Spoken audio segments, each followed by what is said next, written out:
In the beginning, God created heaven and earth. The first words of the Bible. Clearly not a scientific statement, and never intended as one. But as a symbolic statement, it's not so far wrong, because the appearance of civilized man does seem to have taken place with the suddenness of a sunrise.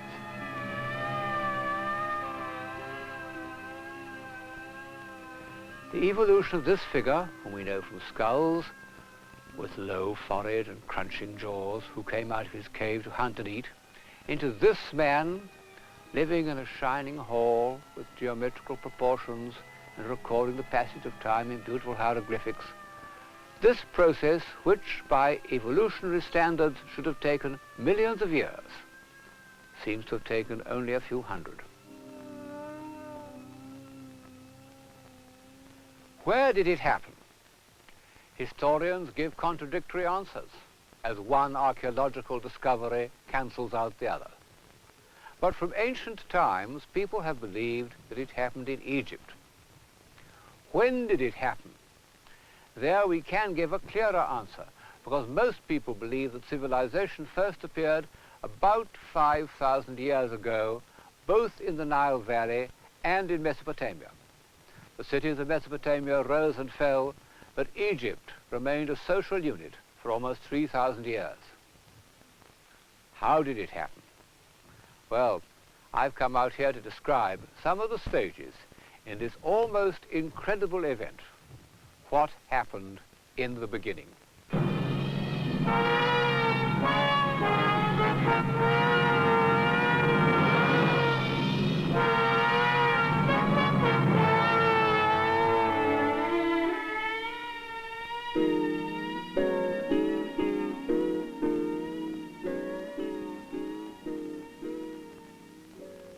We find the answer in the earliest Egyptian art. From about the year 2800 BC, it reveals nearly all the qualities that we value in civilization. A sense of beauty and of the dignity of man. A well-organized government run by responsible men. A belief that man could be inspired by the gods.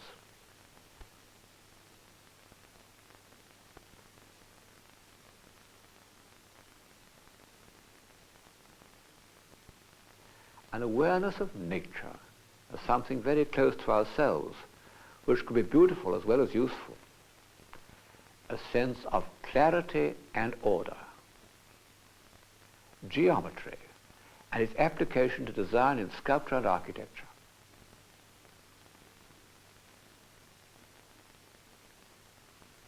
All these qualities appear in Egypt 1,000 years before they appear anywhere else.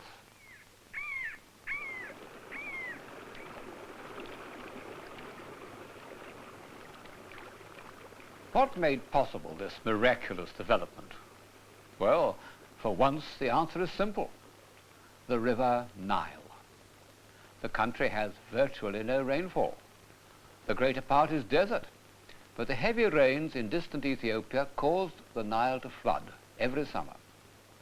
In the autumn, the floods receded and the land, flooded with absolute regularity, was extremely fertile.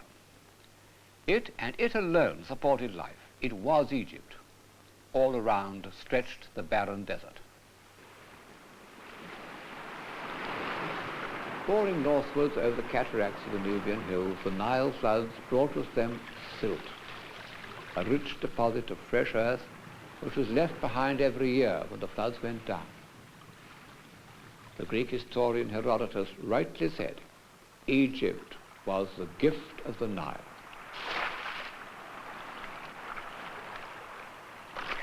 Very early, the Egyptians learned how to profit from this unique situation. They lived mainly on the desert shelf and came down to collect water. They built canals, dug wells, constructed water wheels, cultivated and herded.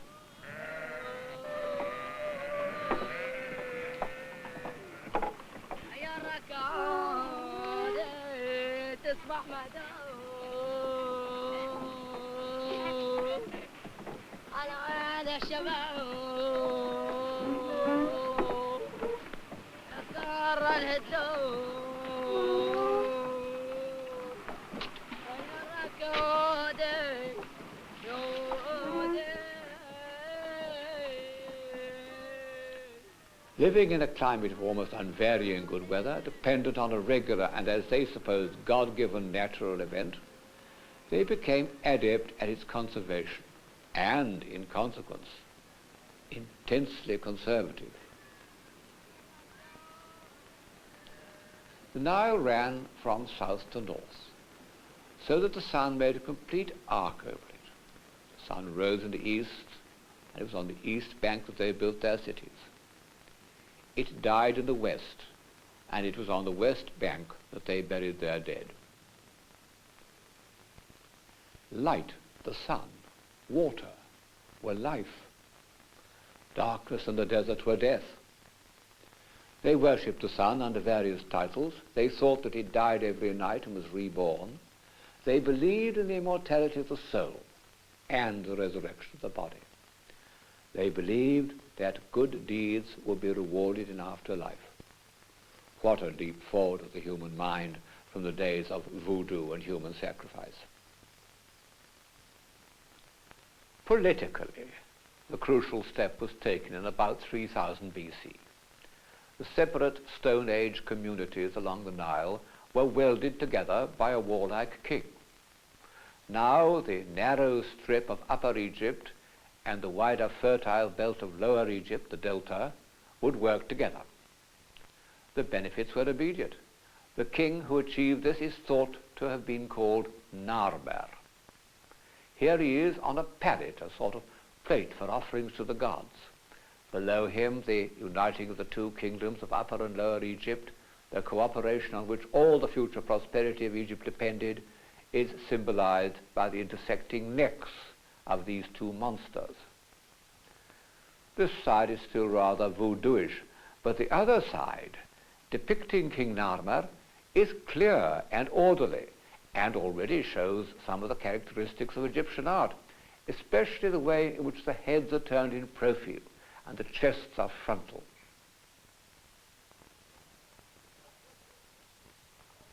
"1,500 years later, the Egyptians were still commemorating the unification of Upper and Lower Egypt, even as far south as Abu Simbel.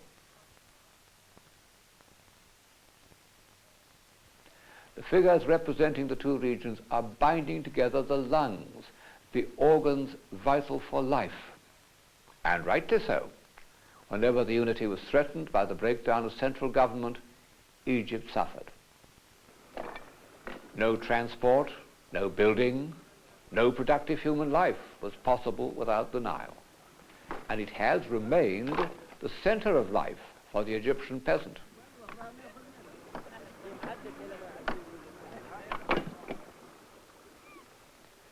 Insofar as civilization is the triumph of stability over vicissitude, of order over chaos, and of confidence in renewal, the Nile was the perfect setting for its birth.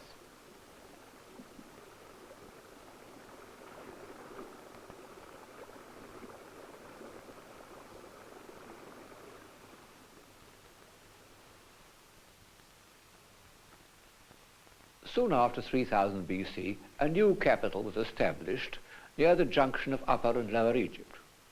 We refer to it by its Greek name, Memphis.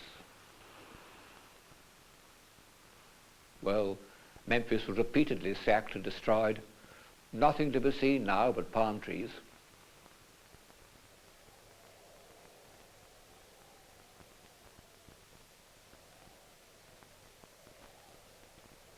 But a few miles away, on the first shelf of the desert, a king named Zoser built a royal retreat, half temple, half a place for peaceful rites and pleasure.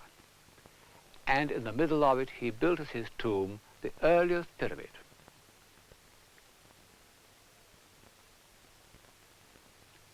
This is Saqqara, to my mind, one of the sacred places of the world, the real birthplace of civilization. First thing that strikes one about Saqqara is its lightness and clarity. It's built of an exquisite creamy golden limestone. It's the earliest stone building in the world. The cutting is of such perfection, never equaled in Greece or Rome.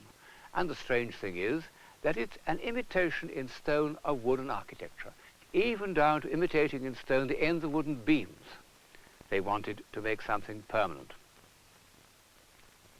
This is the entrance, but the whole area of the sacred enclosure is surrounded by a wall in the same style, made of the same beautifully dressed and fitted stone. The love of perfection could not go further. Of course, there have been restorations, and to see what the original building was like, one must look at some sarcophagi of the same date, which reproduce ideal architecture. What a refined, sophisticated style, very far from our idea of what ruins or primitive architecture should be, very far from Stonehenge, which was built considerably later.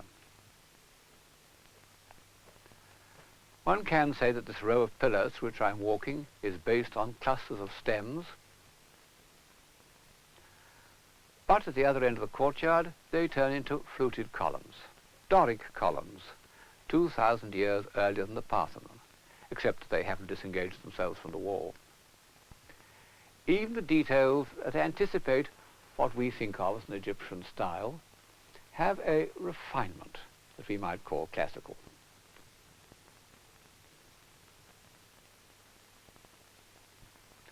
The oddest buildings of all are those that run along the north side of the court in which sacred festivals were held.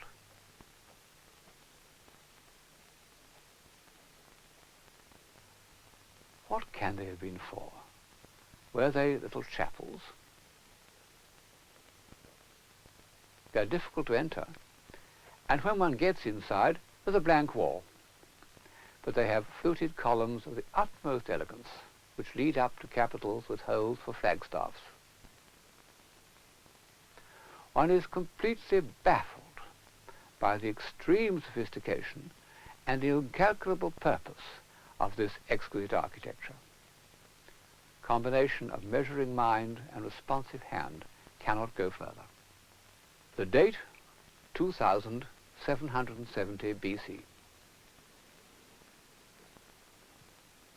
Only a little of the precious outer covering of hewn stone remains on the pyramid, and the inner core is crumbled, so that it does look more barbaric.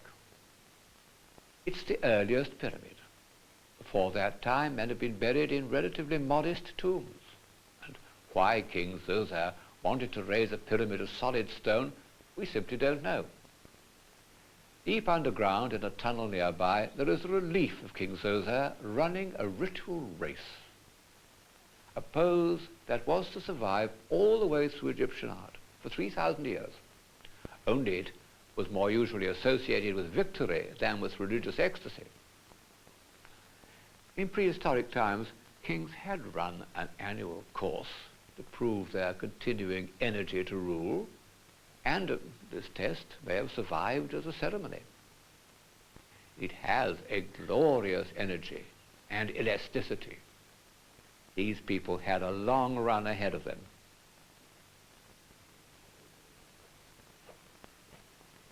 Zoser's body must have been in the tomb, which has been robbed, like every other royal tomb but one, but his likeness has come down to us in this little stone box.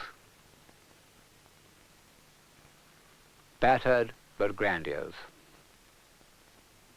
The man who dominates Saqqara is not King Zoser, but a mysterious, haunting character named Imhotep. According to Egyptian legend, he was a sort of Prometheus, the first student of medicine, the first student of geometry, the first architect. Well, a fairly evolved architecture of brick and wattle did exist before his time. We can still see what it must have been like in contemporary dwellings very close to here. But Imhotep may have been, no, must have been, the first man to build in stone. No doubt he was a pioneer, and a universal man of almost legendary stature, a sort of Egyptian Leonardo da Vinci. He was buried at Saqqara, and recent excavators have found some posthumous likenesses of him. It's just conceivable that they may find his tomb. It should then become a place of pilgrimage for the whole civilized human race. It's in other tombs around Saqqara that almost all the finest works of art of the Old Kingdom have been found.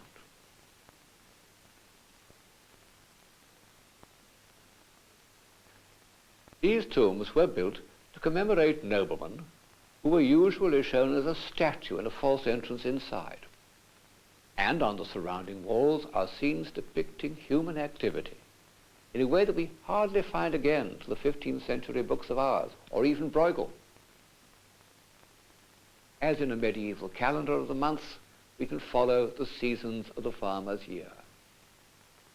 Asses tread in the seed. It was the standard method of sowing in the rich damp soil of the delta. Harvesting. The scythes would have been stone blades. We're still in the Stone Age.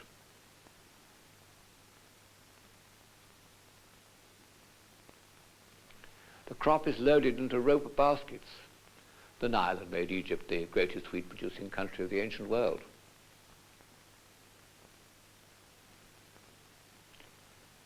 The other source of natural wealth was gold. It was mined in the eastern desert and was one of the first metals to be worked.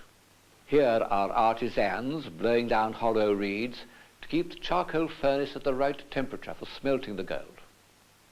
The craftsmen who worked on the gold collars and jeweled headdresses were chosen for their grotesque size, either very tall or dwarfish, so that if they tried to steal or run away, they could easily be identified.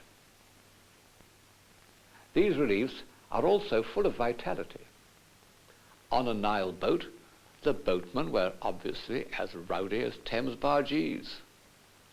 With what energy and zest the artist has portrayed this local brawl.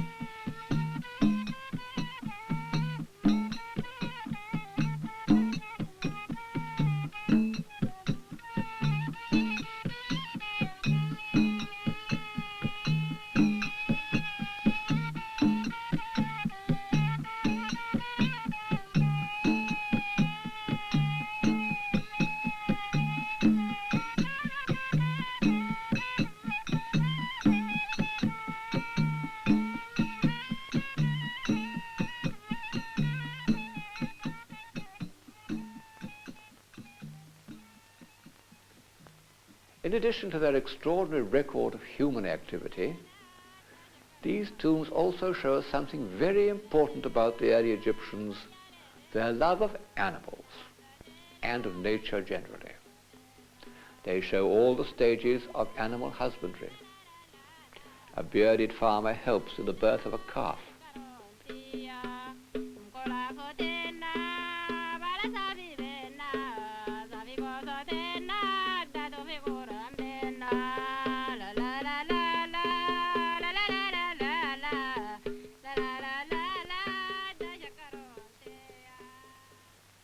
Cattle are driven across the river, while the herders keep an anxious lookout for lurking crocodiles.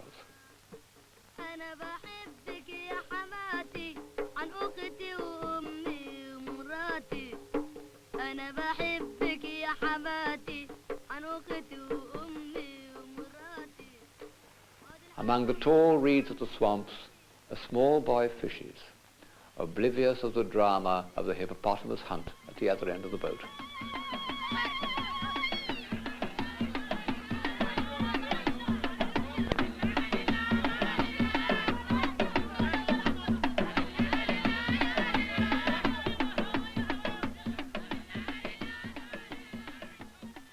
The Greek historian Herodotus, when he visited Egypt long after its days of imperial greatness, in fact at about the year 450 BC, was amazed at the Egyptian feeling for animals. They didn't seem to think of them as a separate species to men. Very shocking to a Greek. And he tells how, when a house is on fire, the first thing the Egyptians do is to save the cats. They hand them from one person to another while the house burns down. In all this there may be some element of totemism, but totemism alone doesn't account for their amazing curiosity about different kinds of birds and fishes. There are said to be 18 kinds of bird and 15 kinds of fishes represented in the tomb of Ti. Nor does it explain the delicate sympathy with which every species is observed. From these reliefs, we know more about life in ancient Egypt than we do about any other early society, because the Egyptians were, from the first, a profoundly visual people.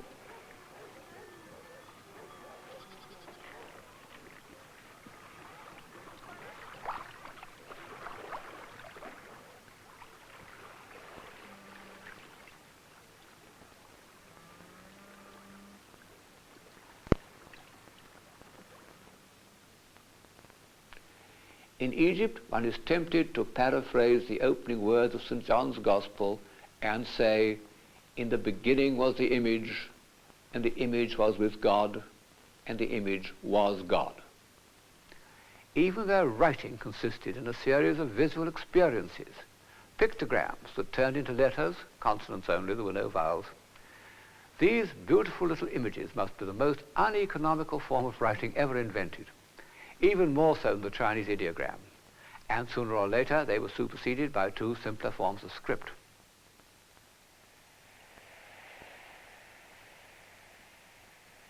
Very early they came to be recorded on another Egyptian invention, papyrus. The papyrus plant grew all along the Nile in ancient times. Its tough stems are often 10 feet in height. The Egyptians cut them into strips like this, soaked them, dried them, and simply pressed them together in a crisscross pattern. No other adhesive was used.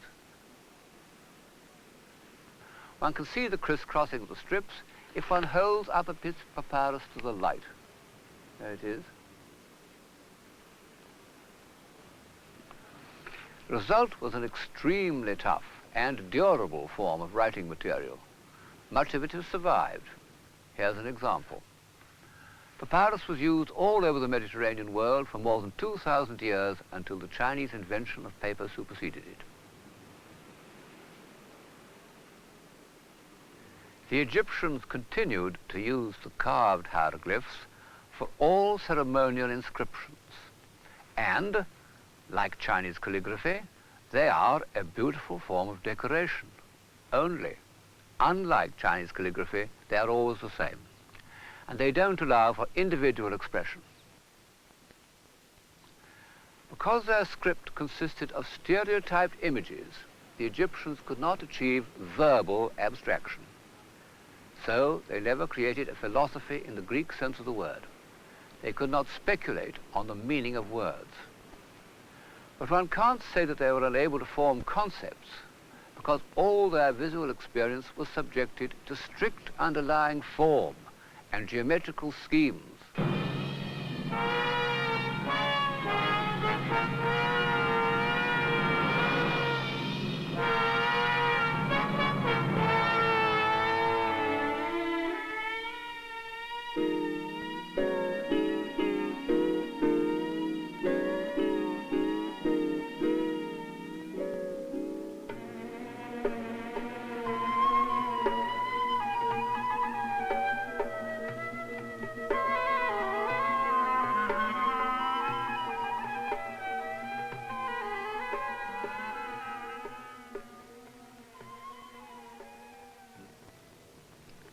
The pyramids. They've got Egypt a bad name. You remember pictures in the children's encyclopedia of hundreds of slaves pulling huge blocks under the lash of a brazier. It is possibly true, as Herodotus counts, that the Great Pyramid demanded the labor of 100,000 men for 20 years. But the blocks floated up to the site during the flooding of the Nile, and these men were not slaves or prisoners. We even know what they were paid. The whole exercise may well have been undertaken in an almost devotional spirit, like building a great medieval cathedral, a monument to their god-king. According to Petrie, some of the masonry is so fine that blocks weighing many tons are set together with seams showing a joint 1/1000 of an inch, equal to optician's work of the present day. but on a scale of acres instead of inches of material. The blocks were cut by bronze saws with diamond edges, and the Great Pyramid consists of 2,300,000 blocks. Napoleon, when he saw it, calculated that with the stones of the 3 pyramids, he could build a wall 10 feet high and a foot wide all round France.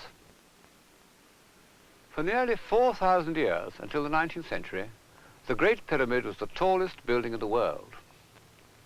Well, in the end it does seem somewhat unimaginative to devote so much labor to mere size. They look like brutal assertions of power until one sees them. Then one realizes that these vast exhibitions of solid geometry were perhaps the only things that could hold their own at the junction of cultivated Egypt and the annihilating desert that stretches interminably to the west. I don't suppose that its builder, Kafur, commonly known as Cheops, thought of it in that light. He thought of it partly as an assertion of power, and partly as a safe resting place for his body, which unfortunately it was not, because Egyptian tomb robbers had more time and quite as much expertise as modern safe breakers. And he also thought of it, as did his subjects, as an indestructible assertion of faith. And this it has proved to be. The pyramids, which the poet Blake thought of as the essence of materialism, are in their way religious buildings. Religious also is that other familiar image that crouches in front of them, the Sphinx. For centuries it was hidden under the sand. It isn't even mentioned by the Greek historian Herodotus. When it was discovered by Napoleon's expedition, it was restored, and the nose fell off. The nose is in the British Museum. Subsequent restorations have made things worse. It's a god and not a pharaoh, but which god we do not know.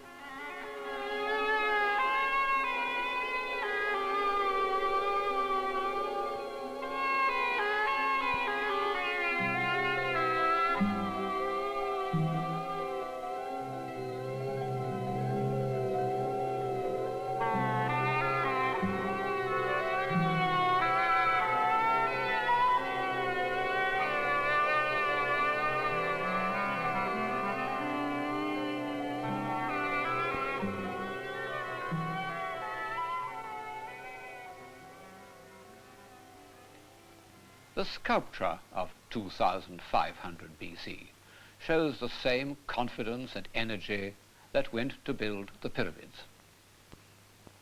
When I look at small children hopping and bouncing, I think, that's got to last them 70 years. The energy of the Old Kingdom lasted 700. In this group, the pharaoh Mycerinus is accompanied by 2 female figures, a goddess named Hathor and the embodiment of a province called a nome, who was important because the administration of Egypt depended very much on regional government. In fact, regional autonomy was the cause of the growth of the Old Kingdom. Another group by the same sculptor shows Mycerinus and his wife. See, she is treated as his equal. The days when wives of the pharaohs were tiny figures at their feet are 1,000 years away.